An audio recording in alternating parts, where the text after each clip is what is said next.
He's moved away. Welcome to Break Free to Brilliance program. Let me start over. Welcome to Break Free to Brilliance podcast. This is Seema Giri, your host, and this is where you hear inspirational stories that will help you rebound, reset, and realign. And today I'm joined by this very special guest, Tracie Root. Welcome to the show, Tracie. Thank you. I'm so excited to be here. I am so excited to share with the world the wonderful gifts that you bring. Tracie, would you like to get started by telling us a little bit about yourself? Sure. Let's see. I live here in Santa Cruz, California. Today happens to be a sunny day, so I'm very thankful for that today. Often we are victim to the fog that rolls in off the coast. I live here with my husband and our two kids who are elementary school and middle school. And of course, we're here in the crazy time of May 2020. So they're at home doing school, we're at home doing work, and really doing our best to have a great time even while staying home.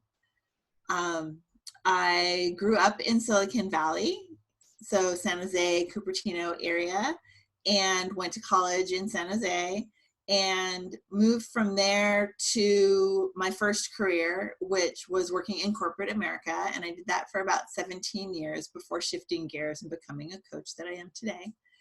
That was really fun. I got to work at a lot of different Bay Area high-tech companies. I was a consultant, and so that was a really exciting time through the late 90s. Year 2000, the dot-com bubble, and all of that. So it definitely was a big part of kind of what formed me as an adult, was being a part of a lot of change and growth in our community during that time. I left corporate back in 2012, which was a couple of years after my first husband passed away. He died from cancer after about a 4-year-long battle. And during that time, while he was going through his treatments and recovery and relapses and ultimately his passing, it was the same 4 years that we had both of our kids, and I was learning how to be a mom, how to be a caregiver, how to balance home life and work life. And so there were a lot of lessons during that time, and definitely a lot of realizations of what you want life to look like and what you don't. So it had a really big formative impact on me. Wow, that's amazing. And it's funny how life brings you so many challenges at the same time. We have positive challenges and negative challenges, and while they're balancing themselves out in your life, it's still difficult to manage both at the same time, isn't it? Sure. I mean, life is full of ups and downs, as they say, right? And that's actually the reason I really was looking forward to talking with you today. Is just from the title of your podcast, Break Free to Brilliance. Like it's brilliant. There's no other word for that. The idea of breaking free from the history that has gotten you to where you are, and then breaking free from that and being able to move forward. When things are kind of against you or seemingly against you or me, my real kind of day-to-day mantra is, how is this happening for me? Because if we take it all in and say, this is happening to me and it's bringing me down and it's doing this to me, and therefore I don't have control over it, it's very disempowering. And so to shift that and say, okay, well, maybe it's not what I had planned, but there's something I can get out of this. How is this happening for me so that I can then move forward? It's like the light bulb that turns on when any idea gets sparked, and when you finally realize that you can break free from whatever it is that's holding you back. Right. And that's the key thing you just pointed out. Thank you for bringing that up. It's realizing that you can break free. You don't need to carry all that heavy weight with you throughout life. You still carry those lessons from there, but you can break free from that. 100%. So we were just talking a little bit earlier about homeschooling the kids during this pandemic time. Mm-hmm. Tell me, are they still looking forward to a summer break since they're already home? You know, they are very kind of it's all just kind of flat, I would say. You know, they don't really, no one knows what to expect. So, I mean, a break, what does that even mean? Right? They still can't go anywhere. Right. Can't really go hang out with their friends yet. So whether they could do it now, you know, and we don't know when that'll be. So for them, you know, they're 11 and 14. For them, the big change will be when they can go play with their friends. And whether it's during school or summer break or next fall, we don't know when it's going to be or what it's going to look like. And so until we know that, they're just kind of holding pattern. Yeah. You know, today and these days for these next couple of weeks here, we're at the end of May, they've got some schoolwork to do for the next couple of weeks, and then the schoolwork will end. But the day-to-day activities of getting up and, you know, maybe watching, you know, some videos or playing some games or doing some chores, reading some books, doing some crafts, art projects, whatever, like that's not really going to change from today to 2 weeks from now to probably a month from now. You know, who knows when that's going to be. So I can't say that they're looking forward to the break because there's not really in there for them much to look forward to until we can actually start doing different things. That's true. Our family really enjoys traveling and adventure. Last year we took, actually the kids and I were gone for a month. My husband was gone with us for half of that when we went and spent over a week in London and a week in Paris. And then we went to Florida for a couple of weeks, which is where my parents live. And it's a big change from last summer to this summer where, you know, this summer we had plans to go visit my parents again and do a couple of different things, and it's all canceled, postponed, I should say. Yeah. So, you know, until we can reschedule that, it's like, what is there to look forward to? Sunny weather, maybe, but often it's not sunny in Santa Cruz in the summer. You know, we try to find ways to do things that are okay without, you know, with keeping the social distancing or physical distancing, I should say, which I prefer in mind. Right, right. So, Tracie, have you noticed since we're in this, I don't want to bring up the pandemic, but you know, that's what we're in. Let me backtrack a little bit. Sure. How did you begin your career as a coach? You said you were in the technology corporate lifestyle. Was the inspiration from your husband's illness? Well, you know, it's all related, right? Because everything we go through kind of feeds our future. So part of where I was at that time was related to having gone through all of that with him, right? I was definitely inspired by the caregivers that he had at the hospital, the nurses. They're all wonderful, and he always had really, you know, high quality care, really kind people helping him and me. And I would say in like a certain extent, the idea of focusing on health would be somewhat related to that, but really it was more related to me finally realizing that if I was going to change the life that the kids and I had after he was gone, that I needed to do something about myself. I was always overweight.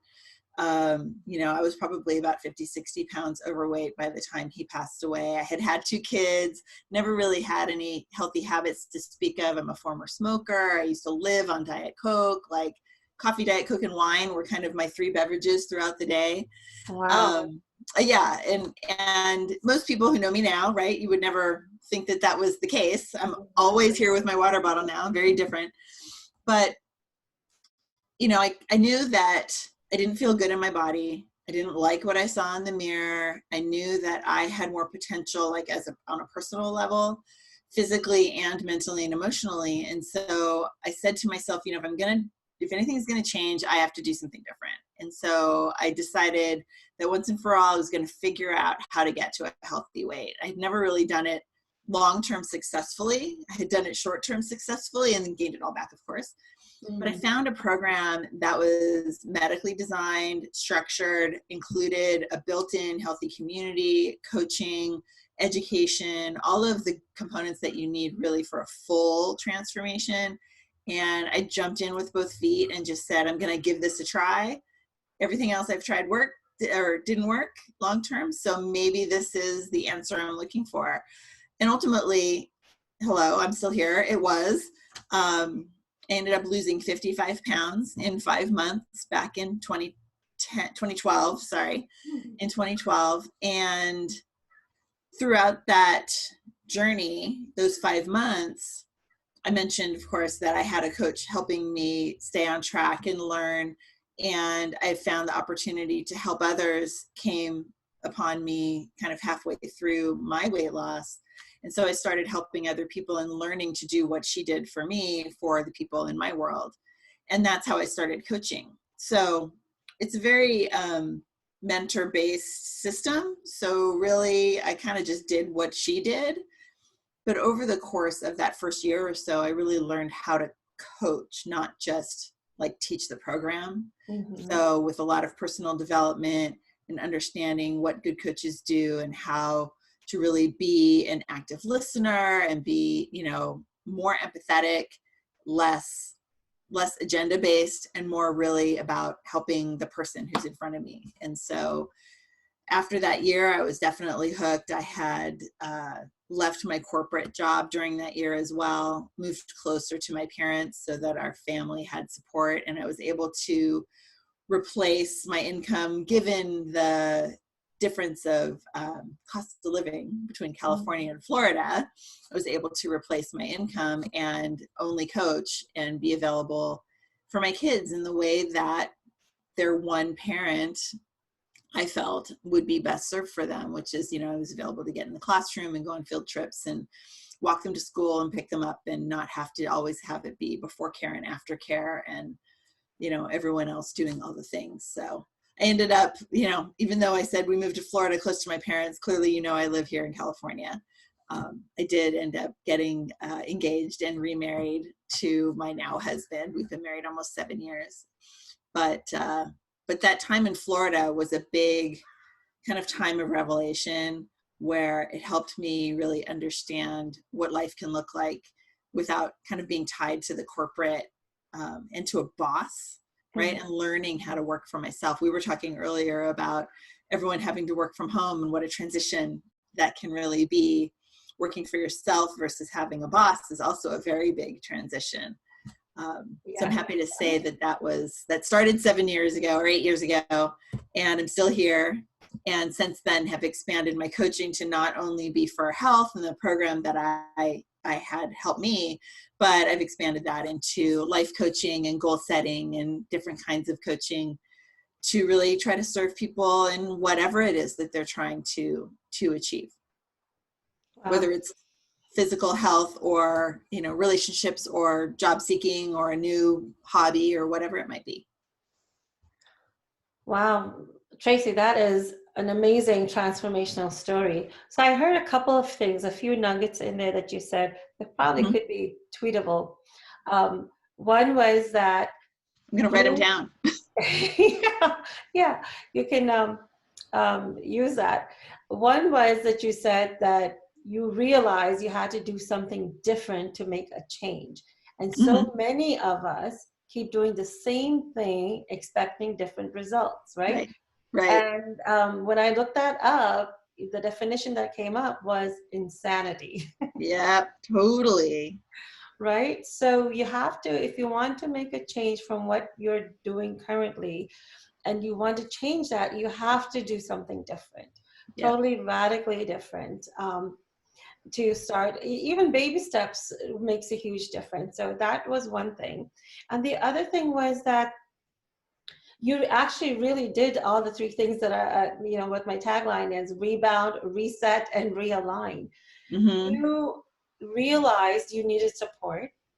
So you moved back with your parents to Florida. So not only did they get that, your children get their grandparents' time, which I think is so super critical and important, especially, but it gave you also time to take a breather, Mm-hmm. and recharge, reassess, what your life is and what you want it to be. You Yep. realigned your mindset and your habits and your actions around that, which is really important because many of us feel, and so I've interviewed so many people, and me included, have felt so many times like, oh, if I ask for support, if I ask for help, that means I'm a failure, which is not Mm-hmm. the case. I think you're being so smart that way because you're utilizing the resources available to you. Yep. I've Is got a that, great story for you on the whole asking for support thing. Because this is something that's stuck with me now for 10 years mm, and will probably forever. At my husband's funeral, or let me back up. It probably wasn't at the funeral, but it was somewhere right around there, maybe just afterwards. We were at church. The funeral took place at our church, little mountain church, very small community.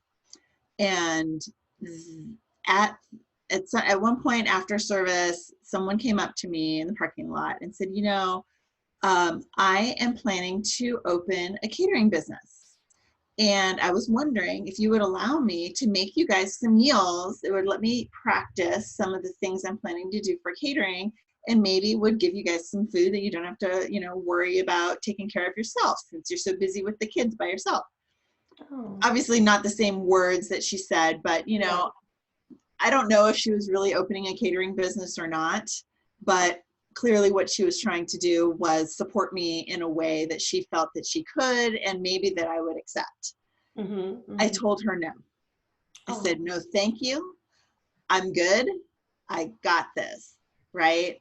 And that's kind of my, like, from a very young age, that's how I was. And I'm still a lot that way, but not in a put off way, I hope, anymore. Anyway. mm-hmm, mm-hmm. But I still remember that because, here was someone trying to support me in a time where I really needed support, but I was too embarrassed to admit it. Especially to someone who I kind of just knew peripherally, right? Because I didn't grow up with family around. I grew up with family around, but my adulthood, I didn't have family around, and really was very much like, I'm going to make it happen. We can do this on our own. My husband and I were very much like, it's you and me against the world, babe, that kind of stuff. And, and so I still remember that because once I started coaching, I realized that if I didn't value help, like what kind of coach could I really be? Mm-hmm. If I Yeah. didn't value help, how could I expect people to value my help as their coach? And so that was within that first year of really understanding why it's important to be able to accept help, and how humans are not designed to be lone rangers. We're really not. And No. sometimes it feels like we have to be that because we pile our own guilt and shame on top of the things that we're not perfect at. And ultimately, we can't be perfect. It's totally impossible. And if we think we can, then we're never going to get ahead, and we're always going to feel alone. And Exactly. And no I one think wants that. the perception of women also is that we need to show that we're strong, we can handle it all, we've got it all together. And slowly, because of doing that, and I did that too, Mm-hmm. we're killing ourselves. That's how I got into my health issues. And um, you know, It my happens to a lot of people. yeah, they're Yeah. dealing with all of that kind of things, and we're putting too much pressure on ourselves. Yeah. Yeah. I totally Um, agree. and I think you were at this event with me, where I learned that receiving is actually a spiritual law. I think it was with Mm-hmm. Laura Gisborne. She said the giving is one thing, but then the receiving makes a complete circle. And when we don't allow ourselves to receive, we're actually doing it in service to those who are trying to Trying give, to give. right? I don't know Right. if I got that perfect. She said it so beautifully. Right. Well, it's exactly, I mean, that's the same story of this gal. I mean, maybe she was trying to open a catering business and really wanted to be able to cook for a bunch of different people. And I really could have helped her, but I Yeah. was too proud and too embarrassed to Wow. accept it. It's, coming out of church that day, of course, we've heard the story of Jesus washing the feet of his disciples. Mm-hmm. And you know, that like same thing, right? If you don't, like, if he said, may I do this for you, are you going to tell him no? Right? Regardless of what you believe, you know, if it's a story or if it's truth, whatever, you know, you're going to tell him no? No, it's okay. I can wash my own feet. Like, but I want to do this for you. Let me. Yeah. Will you allow me? And if you say no, then you're really, turning down their ability to feel like they were able to make a difference. And, you know, ultimately that's really what we all want, is to be able to make a difference in people's lives. I'm getting kind of choked up just thinking about that. This is a safe spot. This is the kind of breakthrough we want people. It's supposed to touch people's heart, and when you do that and you're open and vulnerable, which I totally appreciate, we're helping others as well. Mm-hmm. So what made you continue to support people through your coaching practice? Well, I mean, from the beginning, I was completely committed to the fact that this really transformed my life. So I kept doing my health and wellness coaching for a number of years. The expansion of that really happened probably a couple of years ago when I started doing more and more kind of business networking, meeting other people, other women, entrepreneurs, people working for themselves in all kinds of different fields, and really getting inspired by people just working, whether or not they were coaching or doing, you know, being a financial advisor or selling things or whatever, right? Being creatives. So it's really inspiring. I love being surrounded by other women who are really making things happen for themselves and their own fulfillment and the things that they're passionate about. A couple of years ago, I met Katerina Rando, and that was probably one of the beginning points where I really started looking at things in a bigger picture. And I started looking at, you know, as a health and wellness coach, how can I help more people? And part of the way I can help more people is by teaching other people how to coach the way my coach taught me. And I do that. But I also like the idea of having group events. And I started by doing like vision board workshops, or I do a monthly healthy happy hour now. That's really great. We just talk about, you know, kind of topic du jour. And so I find that to be really fun. Make connections with other people, make new friends, talk about, kind of be like-minded in community. And so the value of community started to really grow on me, that I enjoyed it so much. And I think that everyone really always got a lot out of it. So I decided, given that I have this corporate facilities interior design background still in my kind of soul from college and beyond, but also looking for places for myself to be able to do group activities, I decided to create my own event space. That space opened last October. It's called Gather, and it's located here in downtown Santa Cruz. And of course, right now we're not gathering in person, but the idea of Gather is something that I'm continuing to expand and build on. You know, we did a lot of work to get the word out about the space and why we're there and why community is so important and how people are designed to be in community and can be better together. And since we can't physically be together now, we've taken that brand and that whole concept and really made sure that we include all kinds of community, whether that's in person or online. I don't like to say virtual community because it's real community. It's just online versus in person. Right. And so my big focus right now is doing lots of online events, helping other people with their online events, promote their online events in partnership with Gather, and really preparing ourselves for when we can start to meet again in person. I don't think all this online stuff is ever going back to the way it was. So I'm looking at the future of what will that be and how can we continue to support people in building their communities in whatever way makes the most sense for them, or in all the ways that make the most sense for them, whether it's in person, online, or whatever. So the coaching has evolved, but the desire to help, you know, each person that I get to help helps the circle of people around them, and everyone they helps the circle around them. And that's how we change the world. It's one person at a time. and everyone touches, their circles. So if we can keep that going and not just stop because, oh, we're in quarantine and we have to stay in the same place. No, we don't have to stay in the same place. We can continue to expand and evolve. And I think that's really the only way we're going to get through all of this and through to the other side, and whatever that's going to look like, is to continue to expand.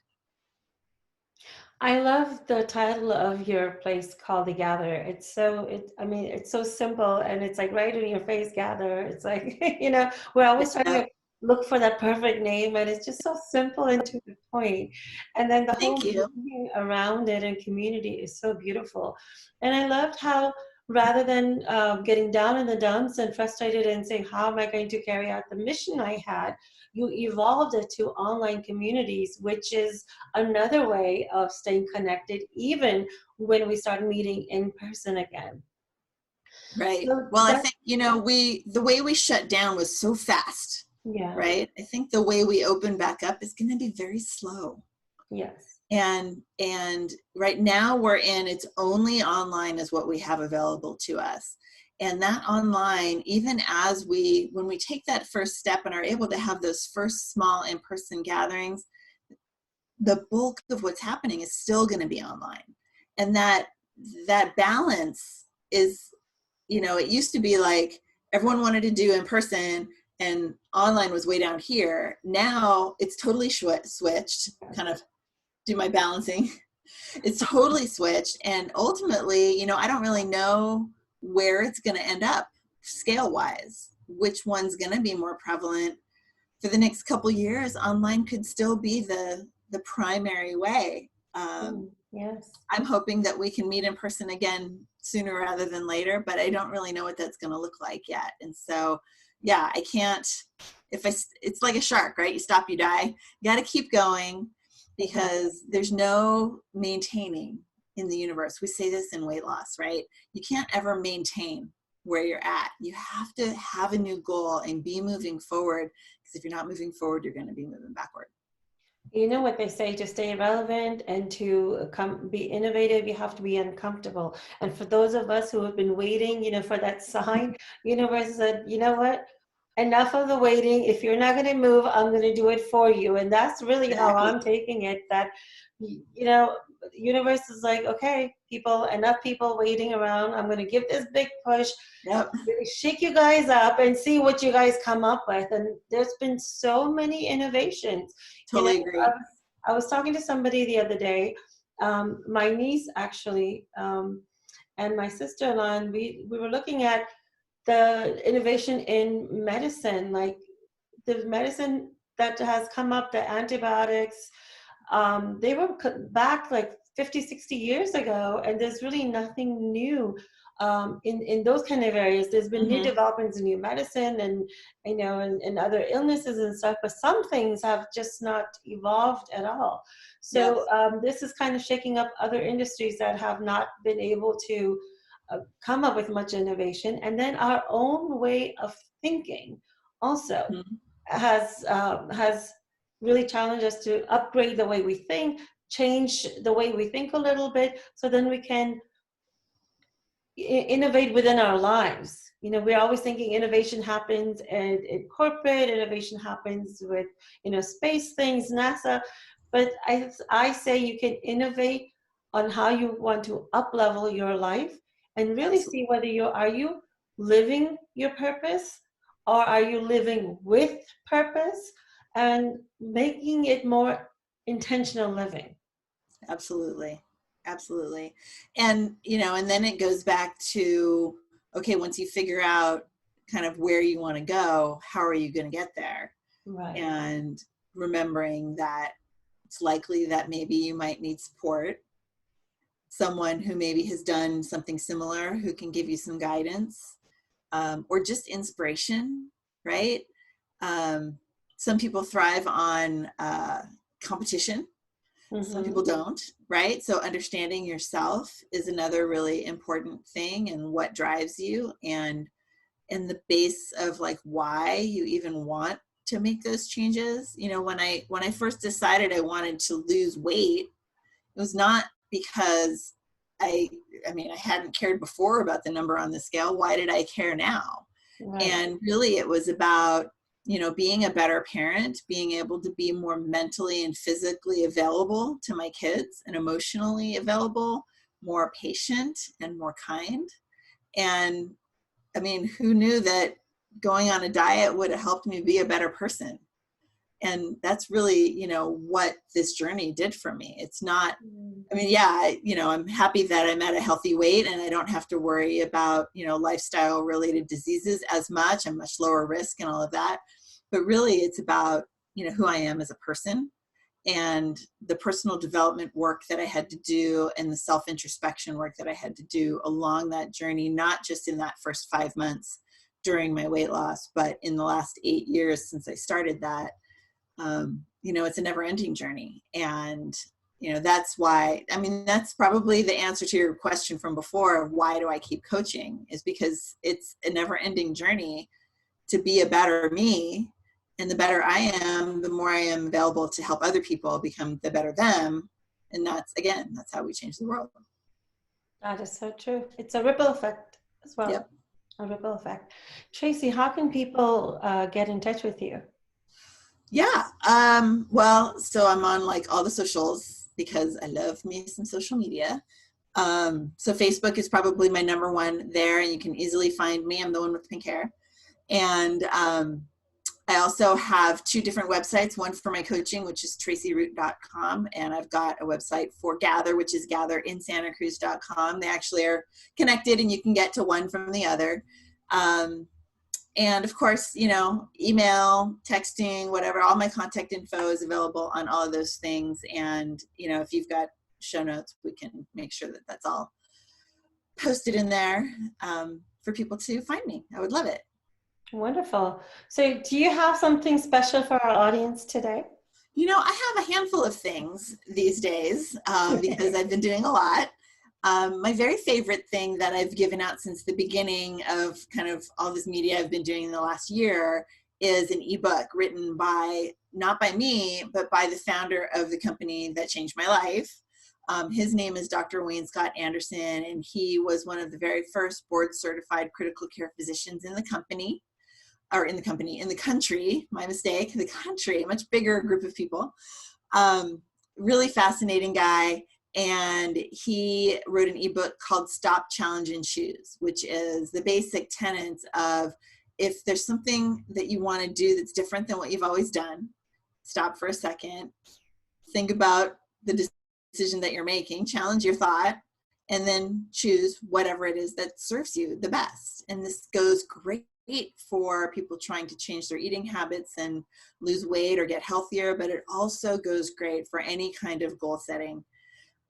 So I've got that as on my website, tracieroot.com. You can see up at the top, it says request free gift. I've got a couple other things rolling out that aren't quite in place yet, but that's there today. Wonderful. Great. Thank you so much. And thank you for joining us today. It was such a pleasure having you on. And I'm sure I learned quite a bit, and I'm sure our audience will also. I'm thrilled. Thank you, Seema. I'm so glad we finally made this happen. Yes. Thank you.